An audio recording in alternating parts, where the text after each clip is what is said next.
Okay, so hi Chad. It's so nice to meet you. Thank you for meeting with us today. Of course.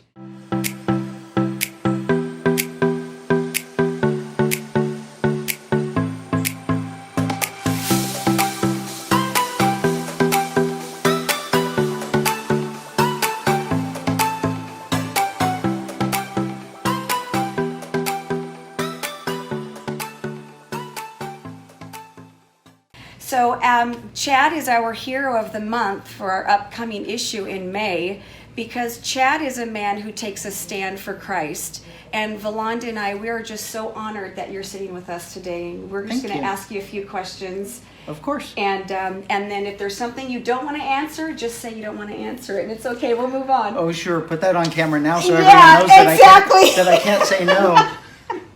So when did you decide you wanted to work in law enforcement? Wow. You know, it wasn't something that I grew up thinking of. It was, I was not well into adulthood, but it was in my early 20s. I think during college I was going to be like a wildlife biologist. That was originally what I started college thinking I was going to be. And I was really in college, unfortunately, to play baseball. And you played baseball? I did. Nice. So I changed my degree, and then I was thinking of like fish and game type things, like a game warden. And then that kind of just went in the past, and things changed, and I ended up moving from Utah to California. And one thing led to another. I worked a couple of construction jobs, and I worked for a Ford dealership. And then I had a friend that was going through the academy in San Bernardino County Sheriff's Academy. Okay. And he mentioned it to me. We had talked about it a little bit, and I thought, yeah, that'd be pretty cool. Nice. And it kind of went along with the fish and game thing, the game warden. But it wasn't, I need to be a police officer, and I've always wanted to be a police officer. You just fell into it. Yeah, I did. Okay. And once I started, I absolutely loved it. And from day one in the academy, it was like, geez, this is...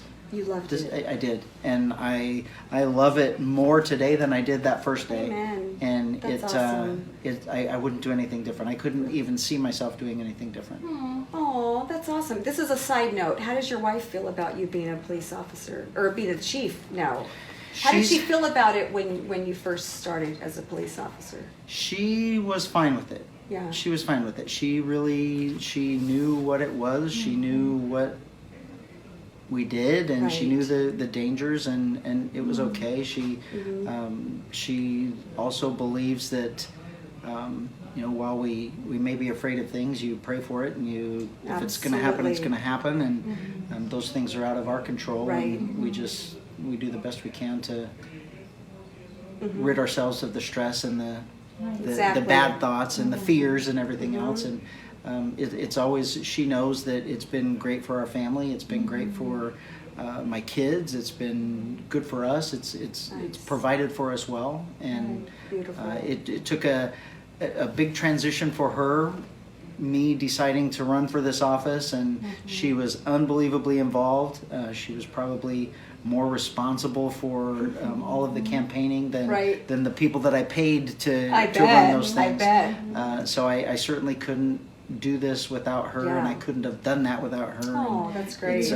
It's nice. Yeah. Well, behind every successful man is a more successful wife. There most certainly is. Yes. And she's there. Wonderful. Wonderful. So next question is, I have a whole bunch of other ones, but I'm going to stick to topics. I know you have a lot on your plate today. That's okay. When did you give your life to Christ? And just your personal testimony. How old were you when you knew, like, I want to live for the Lord? I think I have when you talk about Christians and their testimony, there's always something that, it was this is what brought me to this point. And I don't have that, and I never really did. So I grew up in Utah. I grew up with a family that was half Mormon and half Catholic, and I grew up going to catechism with my friends and going to primary with my other friends, and it was never really forced onto us by my parents. They let us decide what we wanted to do, and really it was about where my friends were going. So while I learned both aspects of both of those religions as a kid, and you question things and you look at things, I knew that there were parts of both of them that were similar, but then there were also parts that were different. And so it was, why are they different? There's got one of them is wrong, or both of them are wrong, or something. Right. And so I always had questions. But there's one. We had a very small town. I grew up in a very small town, 1,200 people, and we had this one man that he was in trouble a lot. He was in and out of prison. He had done a lot of prison time for, I want to say it might have even been a rape. But he gets out of prison and he wasn't mentally all there. And he was deciding that he was going to take up a boxing career, and he would walk around town with boxing gloves on, and he would shadow box, and he was just a very, very weird man. And everyone knew it, and everyone was afraid of him. And I was very young. I was probably 9, 10, 11, somewhere around there. And we were all told to stay away from him. Right. And so I was in a laundromat with my aunt, and he was in there, and he was talking to himself and doing his normal thing, and of course my aunt grabs me and don't talk to him. Exactly. Stay away. And so as a kid, I was staring at him and everything else, and he said to me, "Are you afraid of me?" And I said no, which I probably really was. And I didn't want him to know that, but I said no. And he said, "Well, good, you shouldn't be afraid of me." And he said, he starts talking about being afraid. And he said something, I don't know verbatim, but I remember he saying the only person that I should fear is God.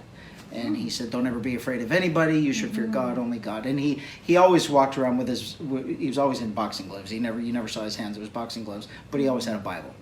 And so he said, he was saying, you should only fear God. And he gave me a little tiny, it was basically a New Testament, a little tiny red New Testament.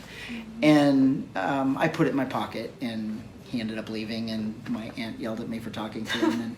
And I ended up going home, and I knew what the Bible was. I'm with both of those religions, but it was just the New Testament part. And so reading that, and you read it. Good for you. I did read it. Good for you. And as I got older, I eventually came to California. So all growing up, all through college, was all in Utah. I was 21 when I moved to California. And eventually, I was probably 22, 23, 24, somewhere around there. I ended up going to Harvest Church. And I heard Pastor Greg. Yes. And it probably didn't happen that time. I think I went a couple of times before I answered an altar call of his, after. And it was just where it kind of felt that I've always believed in God. I always knew there was a God, and I always knew that religion part was part of both sides of my family. It was just a little different. But listening to Pastor Greg, and then realizing that it was about Jesus, and that's how we were saved, and learn. I think that's when it just all came together. And so I guess that was when you had a relationship, when you felt like that connection with Jesus and God. Because I knew about God and about religion, but it was that religion part, that Catholicism and the Mormonism, that I knew just wasn't right. There was something wrong about it. But listening to Pastor Greg and talking just about Jesus and how we were supposed to live, and what he was there for, and he died for us, and how we're going to be saved. That's just where it all clicked. And we went to Harvest for a long time, and then for whatever reason we switched over to Sandals Church with Pastor Brown now, and I don't know, I guess it's uneventful and it's boring, but it's not boring. It's at least your testimony, and that's beautiful.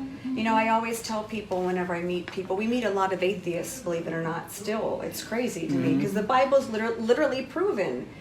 And I always tell people the love that, imagine, I have a son and a daughter, And do you have a son? I have 3 sons and a daughter. 3 sons. Imagine, and a daughter.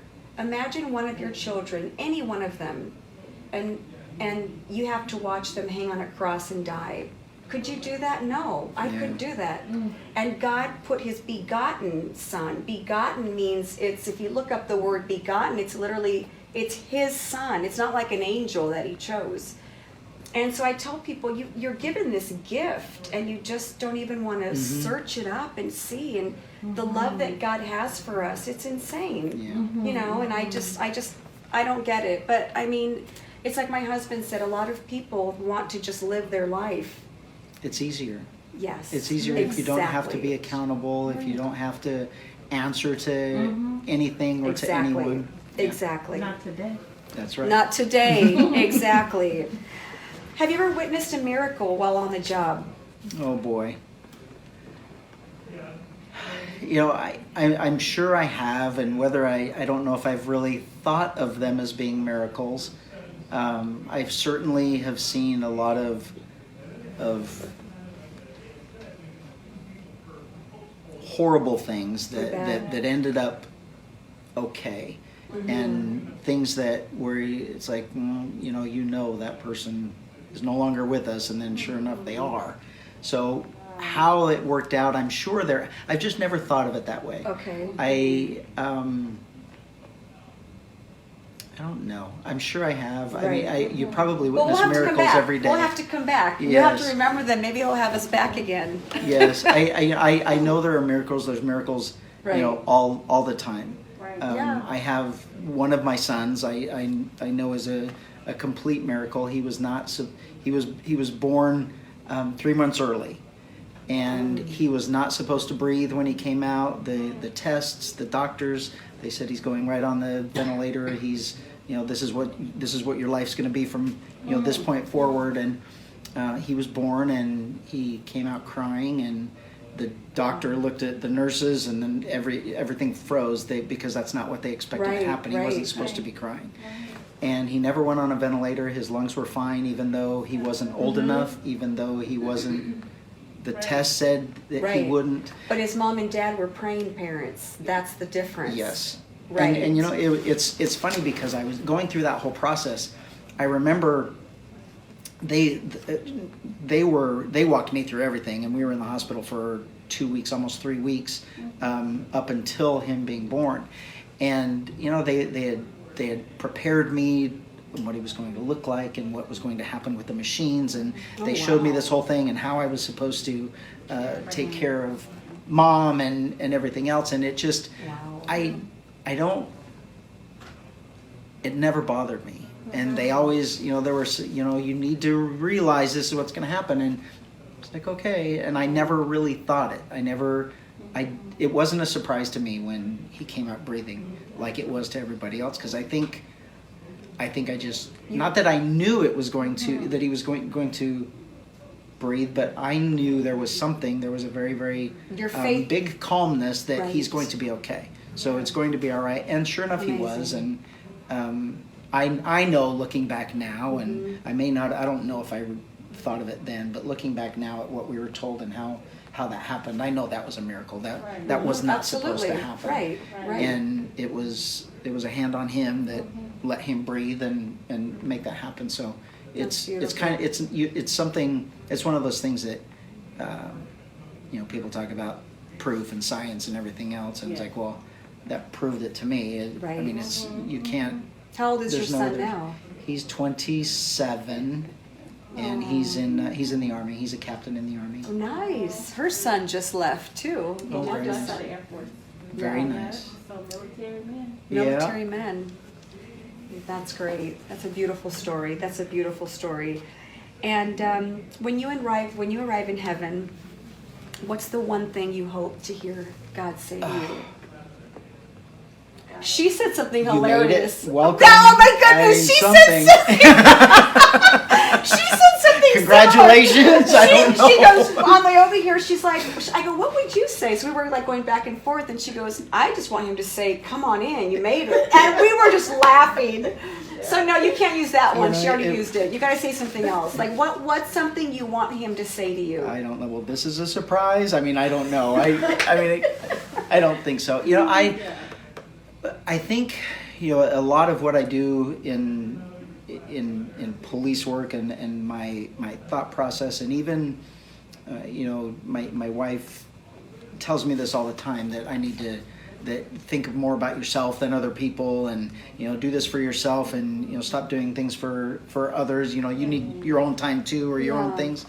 And I think for most of what I can remember, I enjoy helping people. I enjoy doing things for people. I don't want anything in return. I don't want, if I can build a block wall for somebody, I will build a block wall for somebody. If I can help them do something, I don't ever want anything in return. And I absolutely hate asking for help or anything like that, but I will volunteer for help. You are just like us. All the time. Amen. And I think we all have our gifts. We all have, God gave us all gifts that we're supposed to use, and we're supposed to glorify Him through those. Yes. And use what He gave us for something good. And I think that I think that is my gift. I think I was supposed to serve, and whether that's what brought me into law enforcement, and probably I can't think of any other reason. And so it's a perfect fit for me. I love doing it. I changed our motto to service above self. And I just believe that if we care more about others, if you're serving others, you're doing the right thing. And you should be doing that more than you care about your own feelings and your own, for law enforcement, our own safety. I want to provide safety for someone else, even if it's the detriment to myself. Right. And so I think that is what my gift is a gift of a servant's heart. And I think that when I get there, I just want him to that's what I don't know if it's you want him to say, you use the gifts I gave you. Yes, and say, you want him to say, I'm proud of you. You did the right one. Right. I mean, it wasn't, you picked the right one. I didn't want you to be this, and you took that and you ran with it, and you did well with it. And I hope that's what I think so. happens. We'll see. Yeah, we'll see. That's what I hope happens too. But I'm sure it will. Thank you so much. You're This welcome. was such an honor meeting you. Welcome. We're really thrilled that we had time to meet with you. Good. Me too. It was nice.